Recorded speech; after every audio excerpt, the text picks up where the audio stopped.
البحر من أمامكم والعدو وراءكم فليس لكم والله إلا الجهاد. يعني رجل أمازيغي لا يستطيع. من قال هذه العبارة؟ طارق بن زياد. لا، عندما هذا عبد الرحمن الغافقي.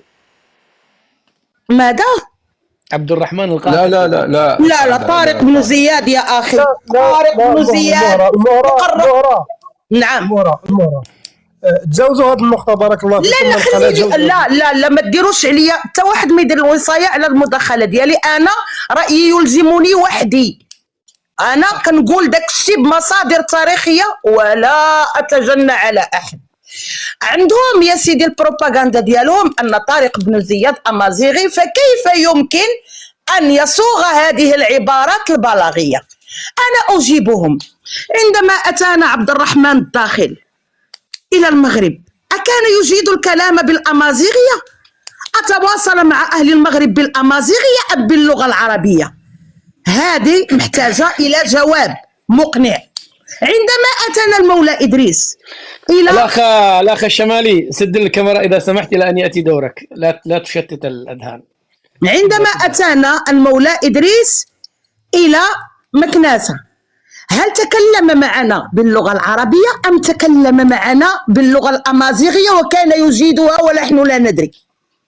أم اضطررنا إلى جنب المترجمين؟ هذه أسئلة يا أخي. مع العلم اللغة العربية من عهد سيدنا سليمان، افتتح كتابه إلى ملكة سبأ بسم الله، وكذلك سيدنا نوح عليه السلام تكلم العربية. فكيف يزايدون ويقولون بأن سكان المغرب الأقصى لم يكونوا يجيدون العربية؟ مع العلم حتى في الكلمات الأمازيغية كنكونوا ما دعاون ربي أداكوش ربي العوين أداكوش ربي الصحيحة. يعني ما يمكنش تلقى اللغة الأمازيغية ديالنا، اللهجة الأمازيغية، وما فيهاش كلمات كثيرة باللغة العربية. طيب. أنا غنسد هذا القوس يا أخي أسعد، وأنا أطالبه يجيب لي المصدر في اللقاء بأنه خاطبه بأنه ابن حمير. أحسنتي، هذا أنا سجلتها. تسنى أخي أسعد، تسنى. أنا غنعطيه الدليل على نقول ليه الخطاب اللي خاطب به المعتمد بن عباد يوسف بن تشافين، ولا داعي. وانت من غتجيب لي الدليل على انه من حمير غتلقى الدليل ديالي قدام عينيك. جاء الفونسو يهدد المعتمد بن عباد وأحاط غرناطة وطالبه بأن يخرج من غرناطة لأن زوجته حامل وكانت تتوحم ويريد أن يفسح المجال من ذلك الذباب. فقال له، فرد عليه المعتمد بن عباد: ليس لدي إلا مروحة المرابطين إن كنت تريدها. فخاف ألفونسو وتراجع وفك الحصار من كلمة المرابطين وكلمة يوسف بن تشافين. وهكذا كان. نحن ليس لنا دور. نزيدك يا أخي في عهد الموحدين القلاع التي يدعي بأننا لا دخل لنا بها، القلاع حاضرة ولدينا أدلة، والدليل الأكبر في علم البرتغال. في علم البرتغال العلامات على تغلبهم على 5 ملوك. وانظر إلى علم البرتغال وانتصار ملوكنا عليهم في معركة وادي المخازن. هذا دليل. وأعود إلى القلاع بعد حين. حاولوا تفهموا لغة الجسد عندي. لما أعمل كذا معناته باقي دقيقة كذا، باقي دقيقة. أخي كيكون باقي واحد النقيطة لا مش أنت. أنا أقول لمن هم بعدك. يا سفيان، عندما يأتي دورك هي تريد دليل مرجع أن المعتمد بن عباد خاطب يوسف بن تشافين بأنه يا ابن حمير. تريد منك دليلا على ذلك بعد أن نأخذ رجل وكفاء الذي يريد أن يتعاطى معك ويريد أن يتعاطى معك. إذا سألك خذ واعطي مع الأخ رجل وكفاء، وهو أنتوا الاثنين ما شاء الله عليكم. ثم نأخذ الأخ خالد الدخيل ثم الشمالي. تفضل أستاذنا رجل وكفاء. تفضل أخي الكريم. عفو سيدي الكريم. السلام عليكم. أولا كم عندي من الوقت لأن الحديث طويل ويقال ذو شجون وأحيانا يكون ذا شجون. ما علينا. بين الشجون والسجون. قد يأخذني هو الكلام أنا بعيد. أنا قاعد أعطي من 5 إلى 7 دقائق. لا تكفي والله، قيل كلام لو دبجت على خلاص، حاشيته. إذا أنت خذ الوقت وأنا أعطيه بحجم وقتك. أنا أبدأ بشيء أنا سأصفر إن شاء العداد الله، الآن، أحسب لأن الأخ يلح على الدقة ويلح على الضبط ويلح على الضرورات المعرفية. الأخ سفيان، أنت ذكرت ابن قطن، متى ذكرته فضلا؟ سؤال جواب إذا أمكن. رد عليه يا سفيان.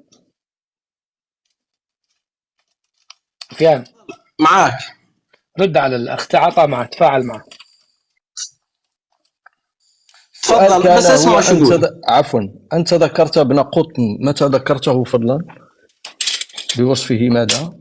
ابن قطن؟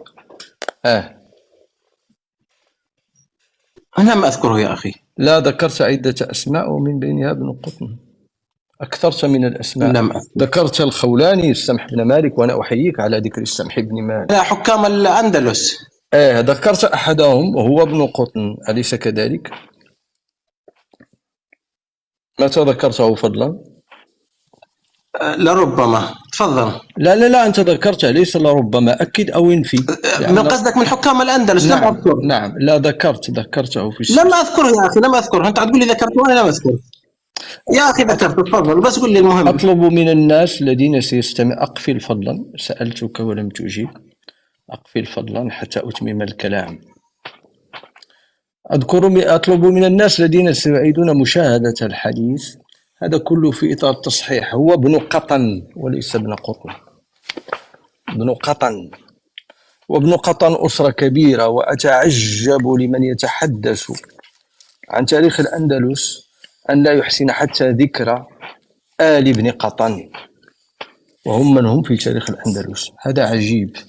المسألة الثانية، أنت قلت الموروث ليسوا هما الموريسكيين. لا، أخطأت، لأنك لا تعرف اللغة الأجنبية، لا الإسبانية ولا الفرنسية.